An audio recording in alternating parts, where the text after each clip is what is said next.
Hi friends, ಇವತ್ತು ನಾನು ಏನು ಮಾಡ್ತಾಯಿದ್ದೀನಿ ಅಂದರೆ ಏರ್ ಫಾಲ್ಗೆ ರಾಮಬಾಣ ಅನ್ಬೋದು. ಕೊಬ್ಬರಿ ಎಣ್ಣೆನ ಮನೇಲೇ ಪ್ರಿಪೇರ್ ಮಾಡ್ತಾಯಿದ್ದೀನಿ ನಾನು. ಏರ್ ಫಾಲ್ಗೆ, ಏರ್ ಗ್ರೋತ್ಗೆ ಎಲ್ಲದಕ್ಕೂ. ಇದಕ್ಕೆ ನಾನು 1 ಲೀಟ್ರು ಕೊಬ್ಬರಿ ಎಣ್ಣೆ, 1/4 ಲೀಟ್ರು ಹರಳೆಣ್ಣೆ, 1/4 ಲೀಟ್ರು ಆಮಂಡ್ ಆಯಿಲ್ ಅಂದರೆ ಬಾದಾಮಿ ಎಣ್ಣೆ, ಈ 3 ಕೂಡ ಮಿಕ್ಸ್ ಮಾಡಿದ್ದೀನಿ. ಮಿಕ್ಸ್ ಮಾಡಿ ಇದಕ್ಕೆ ಈಗ ನಾನು ಏನೇನು ಇಂಗ್ರೀಡಿಯೆಂಟ್ಸ್ ಹಾಕ್ತಾಯಿದ್ದೀನಿ ಅಂತ ನೋಡಿ. ನಾನು ಇದನ್ನು 2ನೇ ಸತಿ ನಾನು ಮನೇಲೇ ಪ್ರಿಪೇರ್ ಮಾಡ್ತಾ ಇರೋದು. ಪರವಾಗಿಲ್ಲ, ವರ್ಕ್ ಆಗಿದೆ. ಹಾಗಾಗಿ ನಾನು ಇದನ್ನೇ ಮಾಡ್ಕೊಳ್ತೀನಿ. ನಾನು ಯಾವುದೇ ಆಯಿಲ್ಗಳನ್ನೋಗಿ ನಾನು ತರ್ಸೋದಕ್ಕೆ ಹೋಗೋದಿಲ್ಲ ಆನ್ಲೈನಿಂದ. ಎಲ್ಲರೂ ಹೇಳ್ತಾರೆ 25 ಗಿಡಮೂಲಿಕೆಗಳು ಹಾಕಿದ್ದೀರಿ, 30 ಥರ ಗಿಡಮೂಲಿಕೆಗಳನ್ನ ಹಾಕಿದ್ದೀರಿ ಅಂತ. ಬಟ್ ನಮಗೆ ಇಷ್ಟು ಸಾಕು ಅಂದ್ಕೊಳುತ್ತೆ. ಯಾಕೆಂದರೆ ಅವನ್ನೆಲ್ಲನೂ ಒಬ್ಬರಾದರೆ ನಾವು ಮೇಂಟೈನ್ ಮಾಡ್ಬೋದು ಫ್ರೆಂಡ್ಸ್, ಆನ್ಲೈನಲ್ಲೇ ತರಿಸ್ಕೊಂಡು. ಬಟ್ ನಮ್ಮ ಮನೇಲಿ ಗಂಡು ತಲೆಗಳಿಗಿಂತ ಹೆಣ್ಣು ತಲೆಗಳೇ ಜಾಸ್ತಿ ಇರೋದ್ರಿಂದ ನಾವು ಆಚೆ ಕಡೆಯಿಂದ ತರಿಸಿ ನಾವು ಮೇಂಟೈನ್ ಮಾಡೋದಕ್ಕಾಗೋದಿಲ್ಲ. ಈಗ ನಾನು ಇದಕ್ಕೆ ಏನೇನು ಹಾಕ್ತಾಯಿದ್ದೀನಿ ಅಂತಂದರೆ, ಫಸ್ಟು ಕರಿಬೇವು ಹಾಕ್ಕೊಳ್ತಾಯಿದ್ದೀನಿ. ಕರಿಬೇವು ಸ್ವಲ್ಪ ಕ್ವಾಂಟಿಟಿ ಜಾಸ್ತಿನೇ ತೊಗೊಳ್ಳಿ. ಕರಿಬೇವು ಹಾಕ್ತಾಯಿದ್ದೀನಿ. ನೆಕ್ಸ್ಟು ಇದಕ್ಕೆ ನಾನು ತುರಿದಿರೋ ಅಂಥ ನೆಲ್ಲಿಕಾಯಿ ತೊಗೊಂಡಿದ್ದೀನಿ, ಅದನ್ನು ತುರಿದ್ಬಿಟ್ಟು ಹಾಕ್ಕೊಳ್ತಾ ಇದ್ದೀನಿ.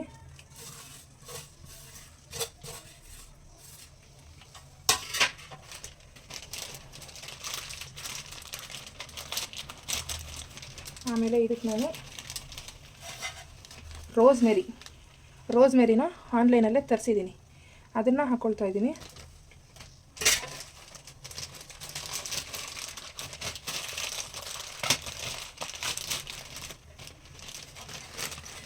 ನೋಡಿ, 2 ಕವರ್ ತರಿಸಿದ್ದೆ ನಾನು.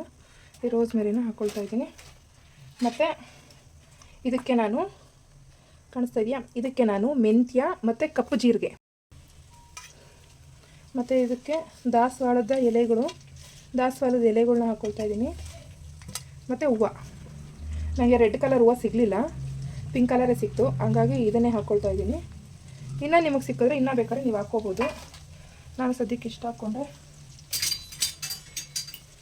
ಇದನ್ನು ಸ್ವಲ್ಪ ಜಾಸ್ತಿ ಏನು ಬೇಡ, 1-2 ಕುದಿ ಕುದ್ರೆ ಸಾಕು. ಹೆಂಗಾಗುತ್ತೆ ಅಂತಲೂ ನಾನು ತೋರಿಸ್ತೀನಿ ನಿಮಗೆ. ಜಾಸ್ತಿ ಏನು ಬೇಡ. ನಾನು ಇನ್ನೂ ಒಂದು ಏನು ಮಾಡ್ತೀನಿ ಅಂದರೆ ಹಿಂಗೆ ಕೊನೆವರೆಗೂ ನೋಡ್ತಾ ಇರಿ, ಗೊತ್ತಾಗುತ್ತೆ ನಿಮಗೆ ನಾನು ಲಾಸ್ಟಲ್ಲಿ ಯಾವ ಥರ ಬಿಡ್ತೀನಿ ಅಂತ. ಇದಕ್ಕೆ 2 ಇಂಗ್ರೀಡಿಯೆಂಟ್ಸು ಮಿಸ್ ಆಗಿದೆ. ಇನ್ನೂ ಒಂದು ಏನು ಹಾಕ್ತೀನಿ ಅಂದರೆ, ಬೇವಿನ ಸೊಪ್ಪು ಒಂದು ಸ್ವಲ್ಪ ಹಾಕ್ತೀನಿ. ಬೇವಿನ ಸೊಪ್ಪು ನನಗೀಗ ಸಿಗಲಿಲ್ಲ ಫ್ರೆಂಡ್ಸ್. ಬೇವಿನ ಸೊಪ್ಪು ಒಂದು ಸ್ವಲ್ಪ ಹಾಕ್ತೀನಿ. ಮತ್ತು ಲಾವಂಚದ ಬೇರು ಸಿಗುತ್ತೆ, ಬಟ್ ನಾನು ಹೋಗೋಕ್ಕಾಗಲಿಲ್ಲ ಹೊರಗಡೆ, ಸ್ವಲ್ಪ ನಾನು ಬಿಸಿ ಇರೋದ್ರಿಂದ. ಲಾವಂಚದ ಬೇರು ತೊಗೊಬಂದು ಇವಾಗ ಇದಕ್ಕೆ ಹಾಕ್ಲಿಲ್ವಲ್ಲ, ನಾನು ಇನ್ನೊಂದು ಏನು ಮಾಡ್ತೀನಿ ಅಂದರೆ, ಈ ಆಯಿಲ್ನ ಫಿಲ್ಟರ್ ಮಾಡ್ಕೊಂಡ್ಮೇಲೆ ಆ ಲಾವಂಚದ ಬೇರನ್ನ ಆಯಿಲ್ ಒಳಗಡೆ ಹಾಕಿಬಿಟ್ಬಿಡ್ತೀನಿ. ಆವಾಗ ಅದರಲ್ಲಿರೋ ಅಂಥ ಸಾರ ಎಲ್ಲ ಎಣ್ಣೆಗೆ ಬಿಟ್ಕೊಳ್ಳುತ್ತೆ. ಎಣ್ಣೆ ಖಾಲಿ ಆಗೋವರೆಗೂ ಹಾಗೆ ಬಿಟ್ಬಿಡ್ತೀನಿ, ಅದನ್ನೇ ನಾನು ತೆಗ್ದಲ್ಲ. ಬಟ್ ಇದನ್ನು 1-2 ಜಾಸ್ತಿ ಕುದಿಯೋಕ್ಕೆ ಹೋಗ್ಬೇಡ್ರಿ, ಏಕೆಂದರೆ ಮೆಂತ್ಯ ಎಲ್ಲನೂ ಪೌಡ್ರ್ ಮಾಡಿ ಸ್ವಲ್ಪ ಹಾಕಿರೋದ್ರಿಂದ ಜಾಸ್ತಿ ಕುದಿಸೋಕ್ಕೆ ಹೋಗ್ಬೇಡಿ. ಸ್ವಲ್ಪ ಬ್ಲಾಕ್ ಆಗಲಿ ಸಾಕು. ಅದರಲ್ಲೂ ಈ ಬಾಡಿಗೆ ಮನೆ ಒಳಗಡೆ ಏನಾದ್ರು ಇದ್ದುಬಿಟ್ರೆ, ಈ ಮನೆಯಿಂದ ಆ ಮನೆ, ಆ ಮನೆ ಈ ಮನೆ ಅಂತ ಮನೆಗಳ್ನ ಚೇಂಜ್ ಮಾಡಿಕೊಂಡು, ಕೆಲವು ಕಡೆ ಓನ್ ಬೋರ್ ಇರುತ್ತೆ, ಕೆಲವು ಕಡೆ ಕಾವೇರಿ ನೀರು, ಕೆಲವು ಕಡೆ 2 ಮಿಕ್ಸ್ ಬರುತ್ತೆ. ಅವಾಗಂತೂ ತುಂಬ ಅಂದರೆ ತುಂಬಾ ಏರ್ ಫಾಲ್ ಆಗಿಬಿಡುತ್ತೆ. ಎಷ್ಟು ಕೇರ್ ತೊಗೊಂಡ್ರು ನಾವು ಏರ್ ಬಗ್ಗೆ ಕಂಟ್ರೋಲ್ ಮಾಡ್ಕೊಳಕ್ಕಾಗ್ತಾಯಿಲ್ಲ ಏರ್ ಫಾಲ್ನ. ಜೊತೆಗೆ ತಿನ್ನೋ ಊಟದಲ್ಲೂ ವಿಟಮಿನ್ ಕಮ್ಮಿ ಆಗಿರೋದ್ರಿಂದ ಈ ಥರ ಏನಾದರೂ ಒಂದೊಂದು ಮಾಡ್ಕೊಳ್ತಾ ಇದ್ದರೆ ಸ್ವಲ್ಪ ಮೇಂಟೈನ್ ಆಗುತ್ತೆ. ಇಲ್ಲ ಅಂದರೆ ತುಂಬಾ ಹೇರ್ ಫಾಲ್ ಆಗೋಗುತ್ತೆ. ಮುಂದಕ್ಕೆ ವಿಗ್ ಹಾಕ್ಕೊಳ್ಳೋಂಥ ಪರಿಸ್ಥಿತಿ ಬಂದ್ಬಿಡುತ್ತೆ. ವಿಗ್ಗು ಉದ್ರಿ. ನಾನು ಆಲ್ಮೋಸ್ಟು ಎಲ್ಲ ಮನೇಲೇ ಮಾಡ್ಕೊಳ್ತೀನಿ, ಹೊರಗಡೆಯಿಂದ ನಾನು ಏನೂ ತರ್ಸೋದಕ್ಕೆ ಹೋಗೋಲ್ಲ.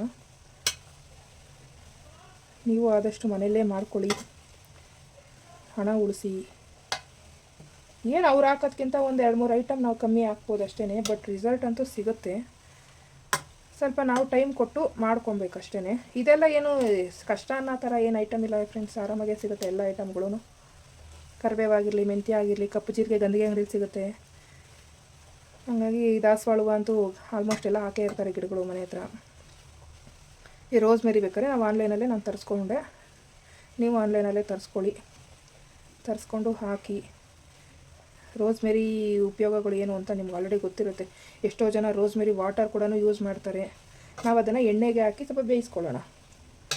ಅದರ ಸಾರ ಎಣ್ಣೆಗೂ ಬಿಟ್ಟಿರಲಿ. ಮತ್ತು ನಿಮ್ಗೇನಾದ್ರು ಇಷ್ಟ ಕಂಫರ್ಟಬಲ್ ಇದೆ, ಇಷ್ಟ ಆಯಿತು ಅಂತಲೇ ನೀವು ರೋಸ್ಮೆರಿ ವಾಟರ್ ಕೂಡ ಯೂಸ್ ಮಾಡ್ಕೋಬೋದು. ನೋಡಿ ನೋಡಿ ಬುರುಗೆಲ್ಲ ಕಮ್ಮಿ ಆಯಿತು. ಇವಾಗ ಕುದಿಯೋಕ್ಕೆ ಶುರು ಆಗುತ್ತೆ.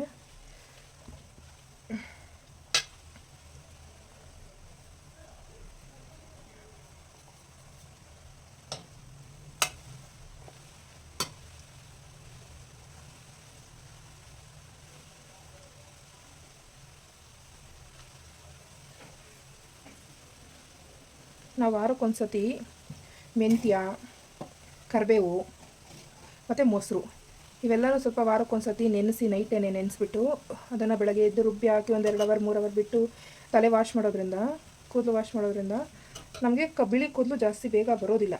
ಈಗಂತೂ ಏಜ್ ಲಿಮಿಟೇ ಇಲ್ಲ. ಯಾವ ವಯಸ್ಸವ್ರಿಗಾದ್ರೂ ಬಿಳಿ ಕೂದಲು ಬಂದ್ಬಿಡುತ್ತೆ. ಮೊದಲಾದ್ರು ವಯಸ್ಸಾದವ್ರಿಗೆ ಬರ್ತಿತ್ತು, ಈಗ ವಯಸ್ಸಿನ ಲಿಮಿಟೇ ಇಲ್ಲ, ಎಲ್ಲರಿಗೂ ಬರೋಕ್ಕೆ ಶುರು ಹಚ್ಕೊಂಬಿಟ್ಟಿದೆ. ಆ ಥರ ಮಾಡೋದ್ರಿಂದ ಕೂಡ ಸ್ವಲ್ಪ ವೈಟ್ ಹೇರ್ಗಳು ಕಮ್ಮಿ ಆಗುತ್ತೆ, ಡ್ಯಾಂಡ್ರಫ್ ಕಮ್ಮಿ ಆಗುತ್ತೆ. ಮೊಸರು, ಮೆಂತ್ಯ ಮತ್ತು ಕರಿಬೇವು ಬಂದು ಬ್ಲಾಕ್ ಕೂದಲನ್ನ ಕಪ್ಪಾಗಿರಿಸೋದಕ್ಕೆ ಭಾಳ ಜಾಸ್ತಿ ಯೂಸ್ ಮಾಡ್ತಾರೆ. ಇದು ಸ್ವಲ್ಪ ಲಾಂಗ್ ಪ್ರೊಸೆಸ್ಸೇ ಇದೆ, ಸ್ವಲ್ಪ ಕುದಿಬೇಕು. ನಾನು ಸ್ವಲ್ಪ ಎಣ್ಣೆ ಜಾಸ್ತಿ ಹಾಕಿದ್ದೀನಿ. ಬಾಂಡಿ ಚಿಕ್ಕದಾಗಿರೋದ್ರಿಂದ ಉರಿ ಕೊಟ್ಟರೆ ಸಾಕು ಉಬ್ಬುತ್ತಾ ಇದೆ. ಮತ್ತು ಸ್ವಲ್ಪ ಕಮ್ಮಿ ಉರಿಲೇ ಇಟ್ಕೊಂಡು ಇದನ್ನು ಮಾಡ್ಕೊಳ್ಳೋಣ.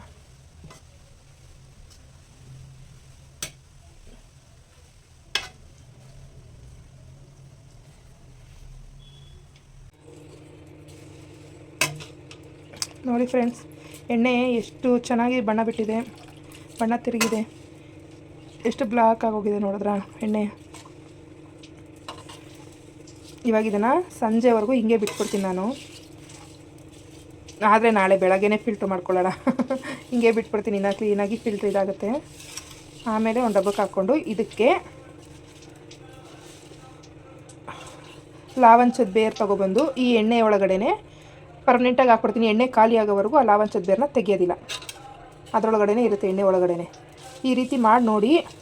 ಸ್ವಲ್ಪ ಏರ್ ಕಮ್ಮಿ ಆಗುತ್ತೆ, ಏರ್ ಗ್ರೋತ್ ಆಗುತ್ತೆ. ಈ ಬಿಸಿಲಿಗೂ ಕೂಡ ಸ್ವಲ್ಪ ತಲೆ ತಂಪಾಗಿರುತ್ತೆ. ಮಾಡಿ ನೋಡಿ.